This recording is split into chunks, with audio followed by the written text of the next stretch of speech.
Hi යාළුවනේ කොහොමද? අපි අද ඔයගොල්ලන්ට ගෙනල්ලා තියෙනවා මැසිව් නියොන් සයින් බෝඩ් එකක්. ඉතින් මේක අඩි 6යි අඩි 2 කියන සයිස් එකෙන් තමයි කස්ටමර් අපිට රික්වෙස්ට් කරේ.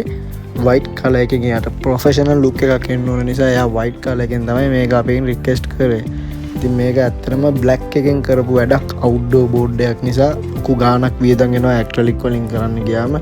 ඒ කස්ටමර්ට මම කිව්වා රෙකමන්ඩ් කරා මේ බෝඩ් එක හොඳයි. මේකේ කලර්ස් උරා ගන්නේ නැහැ. මේකේ කලර්ස් පරාවර්තනය කරනවා. ඉතින් මේක වාසිදායකයි අවුට්ඩෝර් වලට ඔයගොල්ලෝ හදනවා නම් මේක තෝරගන්නවා නම්. ඉතින් මේ කස්ටමර්ට වැඩේ පොඩ්ඩක් ඉක්මනින් කරගන්නත් ඕනකම තිබුණා. ඊයේ කොහමත් රෑ 12යි ගානකට ඊයේ ඇඩ්වාන්ස් කරේ කස්ටමර් අපිට. එච්චරට ඒ කස්ටමර්ට මේකේ උවමනාව තිබුණා. අපි ඉතින් අද මේක අදලා ඉවර කරා. මොකද මේ අවශ්‍යතාවයක් තියෙන මිනිත්ට අපි මුල් තැන දෙන්න ඕනේ. ඉතින් මෙන්න මේ විදිහට තමයි අපේ නියොන් සයින් බෝඩ් එක හැදුනේ. ඔගලන්ටත් මේ වගේ ෂොප් වල අවුට්ඩෝර් බෝඩ් ඉන්ඩෝර් බෝඩ් කරගන්න තියෙනවද? එහෙමනම් ඉතින් දැම්ම අපිට කතා කරන්න. මේ වගේ තවත් ලස්සන වීඩියෝ බලන්න අපි ෆලෝ කරලා තියාගන්න. මේක තව කෙනෙක්ට දැනගන්න ෂෙයා කරන්න. thank you ගිල්ලෙන්නම් bye.